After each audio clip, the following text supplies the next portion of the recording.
नमस्कार दोस्तों, आप सब लोगों ने कल रात ऑल पार्टी मीटिंग के बाद प्रधानमंत्री मोदी का एक बयान टेलीविजन चैनल पर, व्हाट्सएप पर, सोशल मीडिया पर आपने देखा या सुना होगा, जिसमें उन्होंने कहा था,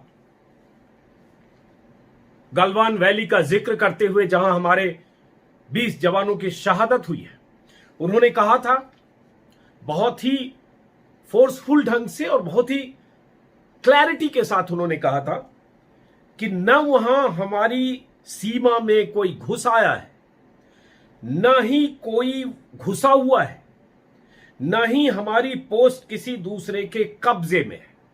इसका मतलब साफ कल प्रधानमंत्री ने कैमरे पर बयान देकर कहा था कि गलवान वैली इलाके में, एलएसी के पास, भारतीय क्षेत्र में न तो कोई घुस आया, न घुसा हुआ है और न भारतीय पोस्ट पर किसी का कब्जा है। यही उन्होंने कहा, यही आज के अखबारों में छपा, जो आप सबने पढ़ा होगा। अब मैं बताता हूं कि आज ये बता क्यों रहा हूं, बहुत मायने रखता है, क्योंकि जो बात सीधी कही गई है, अब कहा जा रहा है कि उस बात को गलत तरीके से पेश किया गया। लेकिन उन्होंने कहा क्या, पेश कैसे किया गया, उनके उस बयान का चाइना ने कैसे इस्तेमाल कर लिया, उस बयान की वजह से क्या अंतर्राष्ट्रीय स्तर पर नुकसान हुआ और क्यों प्रधानमंत्री मोदी को आज कहना पड़ा या पीएमओ को कहना पड़ा कि उनके कल के बयान को गलत ढंग से पेश किया गया है, हकीकत क्या है, वो उन्होंने क्या कहा, वो आगे बताने से पहले आप सबने पढ़ा होगा, अगर अंग्रेजी अखबार पढ़ते होंगे तो आपने पढ़ा होगा। देखिए हेडिंग है, no one has entered Indian territory और captured any military post, PM tells leaders of all parties. ये इंडियन एक्सप्रेस की हेडलाइन है। दैनिक हिंदुस्तान की हेडलाइन है, भारतीय सीमा में ना कोई घुसा ना कोई कब्जा, प्रधानमंत्री मोदी साफ साफ। मैं आपको बताऊंगा कि ये सब दिखाते हुए प्रधानमंत्री मोदी की तरफ से, पीएमओ की तरफ से जो आज बयान दिया गया है कि उनके बयान को प्रोपेगेंडा के तहत गलत ढंग से पेश किया गया और उन्होंने क्या करेक्शन किया है और आज कैसे इस बयान से अलग माना है कि चीनी सेना ने वहां घुसपैठ करने की कोशिश की, इन सब के बीच क्या कहानी है वो बताऊंगा। ये हेडिंग है, भारतीय सीमा में ना कोई घुसा ना कोई कब्जा, प्रधानमंत्री मोदी। दैनिक हिंदुस्तान देश का बड़ा अखबार। दूसरा बड़ा अखबार दैनिक जागरण, आप हेडलाइन देख रहे हैं, ना कोई सीमा में घुसा है ना किसी पोस्ट पर कब्जा। जब कोई लिखा जाता ना कोई सीमा में घुसा है, कोई नहीं घुसा, इसका मतलब यही होगा। उसी तरह से सारे अखबार की हेडिंग वही है। ये अमर उजाला है, ये हिंदुस्तान टाइम्स है, सबकी वही हेडिंग है हिंदी अंग्रेजी में। सारी हेडिंग से साफ है कि हमारी सीमा में, एलएसी में कोई घुसा नहीं। यहां भी वही हेडिंग है, हालांकि इसमें उन्होंने भारतीय जवानों की वापसी की भी बात की है। एक अखबार दैनिक भास्कर है जिसने लिखा था, सुबह मैंने ट्वीट भी किया था, इस अखबार ने लिखा, चीन ने हमारे 10 सैनिक छोड़े पर जमीन नहीं छोड़ने पर अड़ा। यह दैनिक भास्कर की हेडलाइन है, जमीन नहीं छोड़ने पर अड़ा, यह हेडिंग है। अब सवाल उठता है, प्रधानमंत्री ने क्या कहा, आपने सुना, देखा। एक बार फिर संक्षिप्त बताऊं, 17-18 सेकंड का है।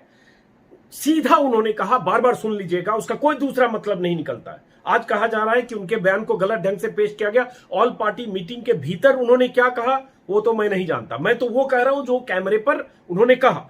उन्होंने कहा, न वहां हमारी जमीन में कोई घुस आया है, मतलब इसमें पास्ट की सारी बातों को खारिज किया गया। नहीं घुस आया है मतलब नहीं आया है, इसमें पास्ट शामिल है। जिस 40-42 दिन की बात लोग कर रहे थे, तमाम पूर्व लेफ्टिनेंट जनरल, फौजी ऑफिसर्स कर रहे थे, जनरल पनाग से लेकर जनरल मेनन से लेकर कर्नल अजय शुक्ला से लेकर जनरल हुडा तक, सबको खारिज एक लाइन में किया गया इस बयान से कि न वहां कोई हमारी सीमा में घुस आया है, न कोई घुसा हुआ है, प्रेजेंट की बात हो गई, और न हमारे पोस्ट पर हमारा पोस्ट किसी दूसरे के कब्जे में। यह प्रधानमंत्री मोदी का कल का ऑन रिकॉर्ड बयान है जो आप सबने सुना।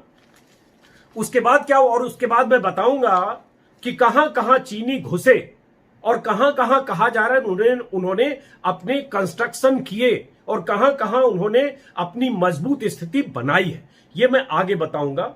जो रिसर्च से इधर उधर से जो जानकारी मिली है। अब बात आती है कि आज क्या बयान आया और क्यों आया, क्योंकि प्रधानमंत्री के इस बयान के बाद से लगातार बहुत सारे जर्नलिस्ट, इंटेलेक्चुअल्स, फौजी ऑफिसर्स, खासतौर से रिटायर्ड लेफ्टिनेंट जनरल के ओहदे पर रहे हुए लोग, जनरल पनाग से लेकर जनरल रॉय तक, ये तमाम लोग ये सवाल उठा रहे थे लगातार।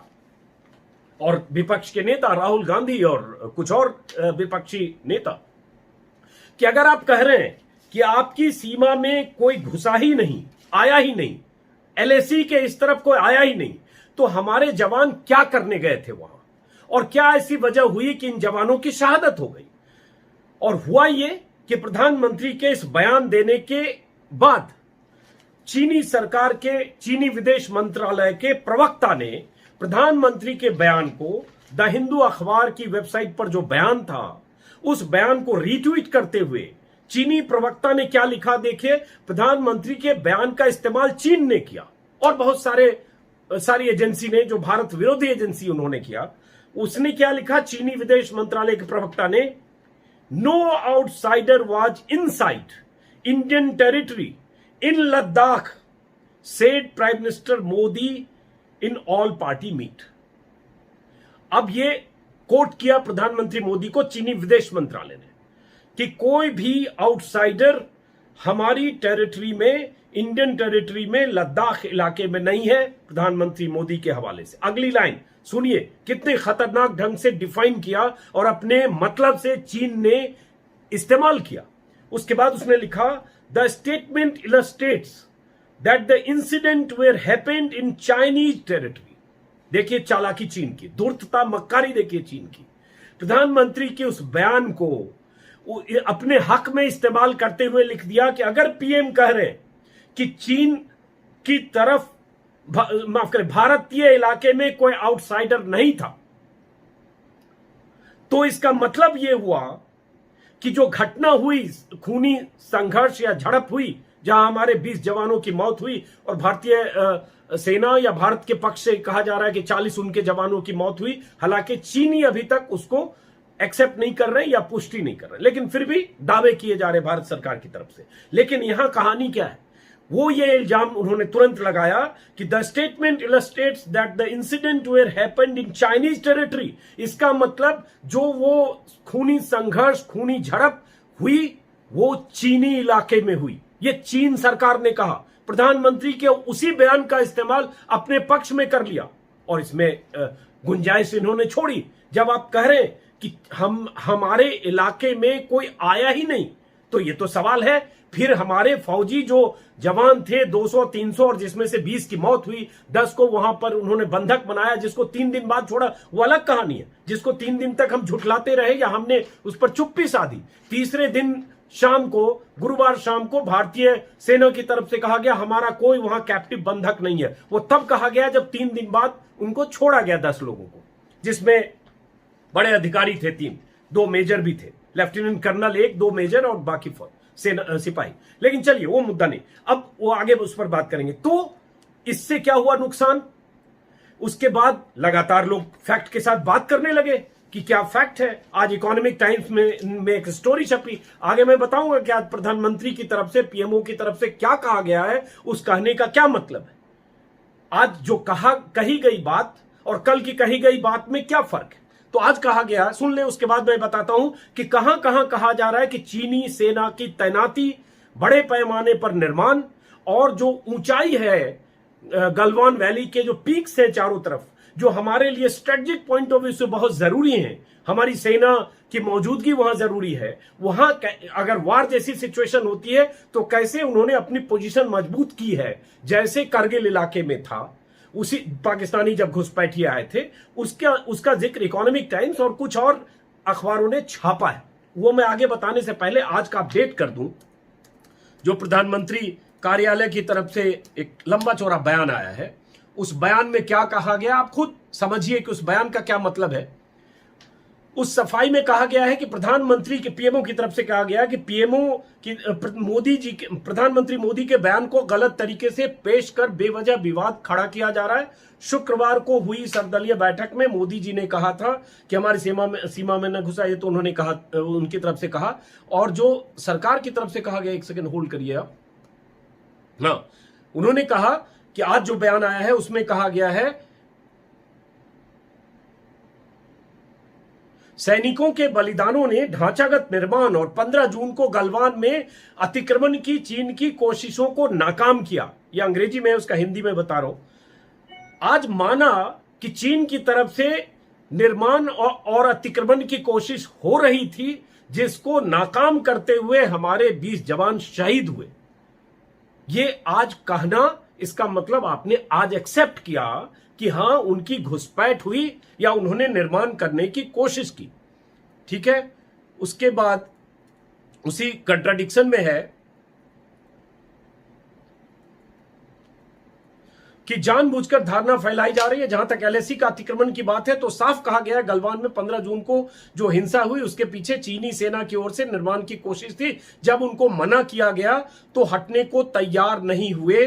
कहा गया है कि ऐसी बातें सर्वदलीय बैठक में और सब जगह बता दी गई। खैर, अब बात आती है कि आज अगर देखें और कल के प्रधानमंत्री मोदी के बयान को देखें, जिसमें साफ कहा जा रहा है, मैं बार बार रिपीट करना चाहूंगा क्योंकि इसको प्रोपेगेंडा कह देंगे या बहुत सारे लोग कहेंगे ऐसे सवाल क्यों पूछ रहे हैं। भाई, चीन को जितनी मजबूती से चीन का इलाज किया जाए और हमारी जमीन, अगर अभी भी हमारी जमीन पर एलएसी के किसी भी हिस्से में वो हैं, तो पूरी ताकत से उनको वहां से बेदखल करके खदेड़ा जाए।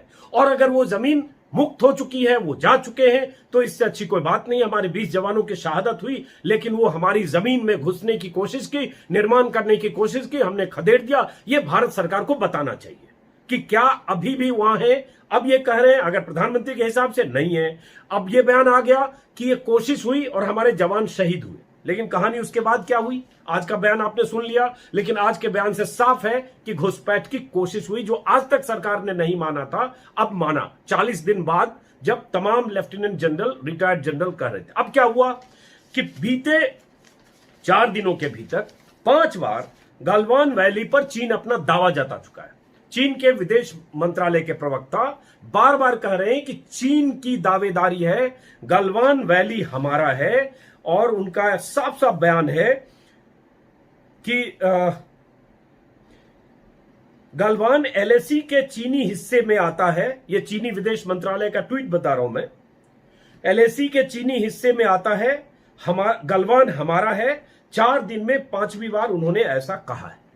अब ये कहना, और उसके प्रधानमंत्री के बयान के बाद भी कहा। अब सवाल दूसरा आता है कि क्या सरकार को यह साफ नहीं करना चाहिए कि चीन बार बार कह रहा है तो उसका मतलब क्या है, और गलवान हमारा है, यह डंके की चोट पर प्रधानमंत्री जी की तरफ से कहा जाए और चीन को जवाब दिया जाए। लेकिन कुछ लोगों का आरोप है, या कुछ लोग इसलिए भी आलोचना कर रहे हैं कि प्रधानमंत्री मोदी ने अपने बयान में चीन का नाम नहीं लिया। इसके पहले भी राजनाथ सिंह ने ट्वीट में या सरकार की तरफ से प्रधानमंत्री ने जो बोला था उसमें भी नाम नहीं लिया। तो ये लोगों की नाराजगी है कि जब दुश्मन है और दुश्मन दरवाजे तक पहुंच के हमारी जमीन पर कब्जा करने की कोशिश की, या एलएसी के पास हमारे इलाके में आकर निर्माण करने की कोशिश की, तो हमें नाम लेने में क्या परहेज है। और सैटेलाइट की तस्वीरें इस बात की सबूत है, जो 4 दिन से हम देख रहे हैं कि कैसे वहां बड़े पैमाने पर हजारों सैनिकों की मौजूदगी और तैनाती है, सैकड़ों गाड़ियों के साथ। और कहा जा रहा है 5 मई से सिलसिला चल रहा है, और इतनी बड़े पैमाने पर तैनाती के बाद हम उससे इनकार करते रहे, और उसके बाद 20 जवानों की शहादत हुई, तब भी हमने कल नहीं माना, आज मान रहे, कह रहे हैं कि उस बात को गलत ढंग से प्रचारित किया गया। बयान मैंने आपको बता दिया, फैसला आप करिए। अब बात आती है कि जो वहां हो रहा है कि हाँ, एक चीज और हुई कि आज के कुछ अखबारों ने छापा। एक टेलीग्राफ का जिक्र मैं करूंगा, आप लोग जानते होंगे। टेलीग्राफ कोलकाता का अखबार है। मैं ये बताने से पहले कि कहां कहा जा रहा है, चाइनीज ने किन इलाकों में कंस्ट्रक्शन किया है, टेलीग्राफ का जिक्र खास तौर से। कोलकाता का अखबार है, उसकी हेडलाइन है, उसने हा हा हा लिखा है, और चाइनीज में भी हा हा लिखा है, और HAHA लिखा है, और लिखा है इन चाइनीज और what Xi Jinping must be doing now. मतलब शी जिनपिंग ठहाके लगा रहे होंगे। यह आज अखबार तब छापा है जब कल प्रधानमंत्री मोदी ने बयान दिया था कि हमारी सीमा में कोई नहीं घुसा है, तब टेलीग्राफ ने छापा आज सुबह। और उसके नीचे सब हेडलाइन है कि now a nation and its soldier have been mocked by riddle of a speech that claimed all is well. मतलब एक देश और उसके फौजियों का मजाक उड़ाया गया है पहेली नुमा भाषण या बयान के जरिए, जिसमें दावा किया गया है कि ऑल इज वेल, सब ठीक है। ये टेलीग्राफ ने कल के प्रधानमंत्री मोदी के बयान को इस तरह से हेडलाइन बना के छापा है। टेलीग्राफ ने उस दिन भी छापा था जिस दिन हमारे 20 जवानों की शहादत हुई थी, तब भी उसकी हेडिंग थी जिसका जिक्र मैंने पहले भी किया था कि डेडली प्राइस ऑफ डिनाइल। जो हम इसको इनकार करते रहे उसकी कीमत चुकाई। अगर 40 दिन से हमने कबूल करके तैयारी की होती तो शायद ये कीमत नहीं चुकाई होती। ये उसकी हेडलाइन है। और उसके बाद एक जगह और नीचे सब हेडलाइन है, दूसरी हेडलाइन कि हमारे घर में घुसकर मारा। और उसके बाद उन्होंने जिक्र किया है प्रधानमंत्री मोदी के एक पुराने बयान का, जिसमें उन्होंने कहा है कि हमारा सिद्धांत है हम घर में घुसकर मारते हैं, बालाकोट के बाद। तो उसका जिक्र भी किया है टेलीग्राफ ने। और साथ में आर्मी चीफ का पिछले 13 मई के दिए हुए एक बयान का जिक्र किया है, जिसमें कहा गया भारतीय सीमा में किसी की कोई घुसपैठ या अतिक्रमण नहीं है। जबकि कहा जा रहा है 5 मई से चीनी सेना की ऐसी तैनाती या तैयारी या कंस्ट्रक्शन था।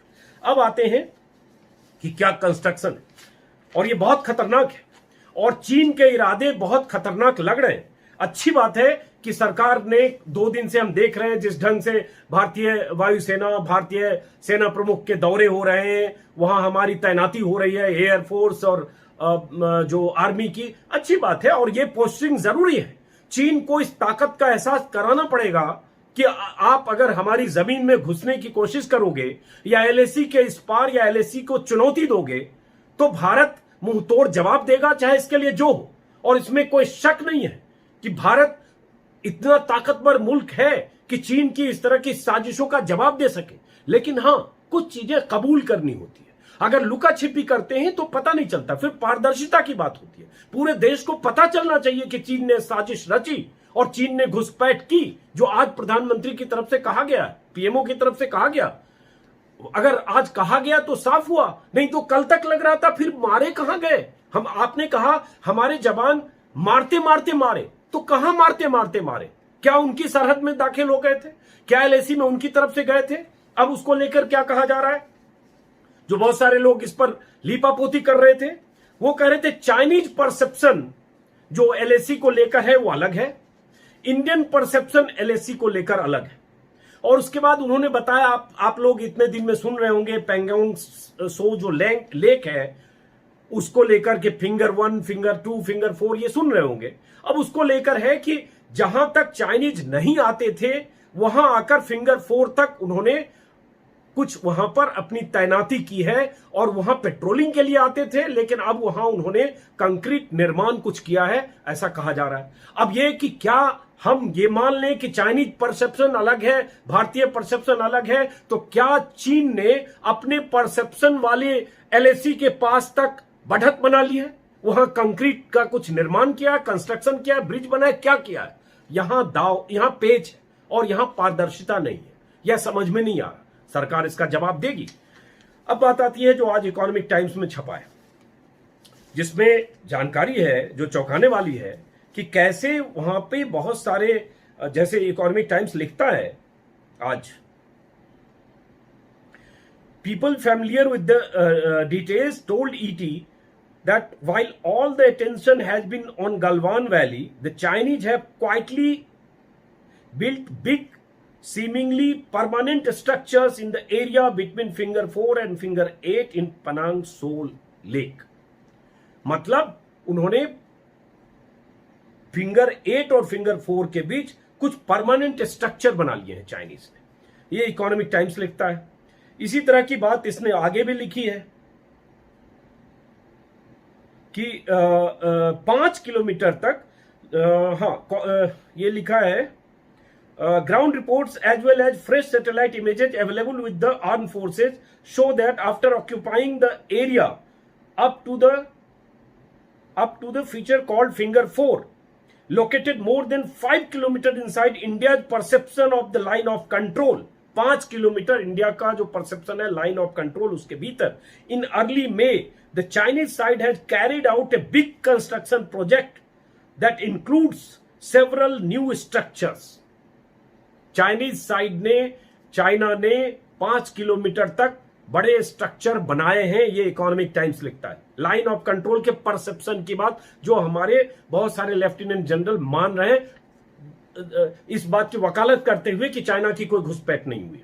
एक तरफ तो 5-6 वैसे लेफ्टिनेंट जनरल हैं जो मान रहे हैं कि घुसपैठ 3-4-5 किलोमीटर तक हुई है, लेकिन कुछ ऐसे लोग हैं जो नहीं मान रहे. लेकिन उनके हिसाब से भी अगर देखें तो परसेप्शन, इसका मतलब चाइना का जो परसेप्शन है, जहां तक वो अपनी एलएसी मानता है, वहां तक क्या उसकी घुसपैठ होकर वहां उसने कंस्ट्रक्शन किए. ये इकोनॉमिक टाइम्स लिखता है. उसी में आखिरी लाइन बता देता हूं, बहुत इंपॉर्टेंट है, क्योंकि भारत सरकार को अब यह बताना चाहिए कि क्या यह स्ट्रक्चर खत्म हो चुका, क्या चाइना ने अगर यहां स्ट्रक्चर बनाया तो तोड़ दिया गया, या कैटेगोरिकली डिनाइल करे कि जो इकोनॉमिक टाइम्स में खबर छपी या lieutenant general Panag, lieutenant general Menon, colonel Ajay Shukla, ये सब लोग बोल रहे हैं वो गलत है, बेसलेस है और यहां चाइना नहीं है. ये तसल्ली देना देश को जरूरी है, क्योंकि बार बार ऐसी बातें आ रही. इसमें sources said the new structures would block any possibility of Indian troops. सुनिएगा, new structures would block any possibility of Indian troops crossing the Finger 4 band along the lake, the traditional route used for patrolling. Also, a series of bunkers have been constructed on the ridge along Finger 4. बहुत सारे bunker बना लिए गए हैं जहां traditionally Bharat की सेना patrolling करती थी. और आगे लाइन सुनिए, which gives the Chinese side a dominant view. Chinese side को, चाइना को उससे एज मिलता है, and potentially firing range over the Indian side of the finger area. आप समझ लीजिए कि फायरिंग रेंज जो ऊंचाई से होती है, क्योंकि पहाड़ी इलाका है, वैली है, उस जगह पर चाइना ने अपनी तैनाती की है, कुछ स्ट्रक्चर बनाए हैं और उसकी जबरदस्त मौजूद की है. ये इकोनॉमिक टाइम्स में आज बनू पब्बी की स्टोरी है. इसमें और भी बहुत सारी डिटेल है, जिसमें है कि Chinese troops use 6 weeks stand of 245 defences. 6 हफ्ते से चाइनीज आर्मी वहां काम कर रही थी. Permanent structures in area between finger 4 and finger 8 मैं आपको बता चुका. हाइट पर उनके ट्रूप्स ने डोमिनेट इंटायर एरिया कर लिया है, मतलब जो ऊंचाई वाली जगह है वहां उनका डोमिनेंस है. और जहां से जो हम सड़क बना रहे हैं वो सड़क दिखती भी है और सड़क उनके निशाने की जद में. ये इकोनॉमिक टाइम्स ने लिखा है. और इसके लिए upper hand for Chinese to make it difficult for Indian forces to patrol. और चाइनीज की तैनाती की वजह से भारतीय सेना की मुसीबत और मुश्किल होगी वहां पेट्रोल करने में, क्योंकि उन्होंने अपनी ऐसी पोजीशन बना ली है. ठीक है. China has effectively cut off A 50 kilometre contested area along the lake.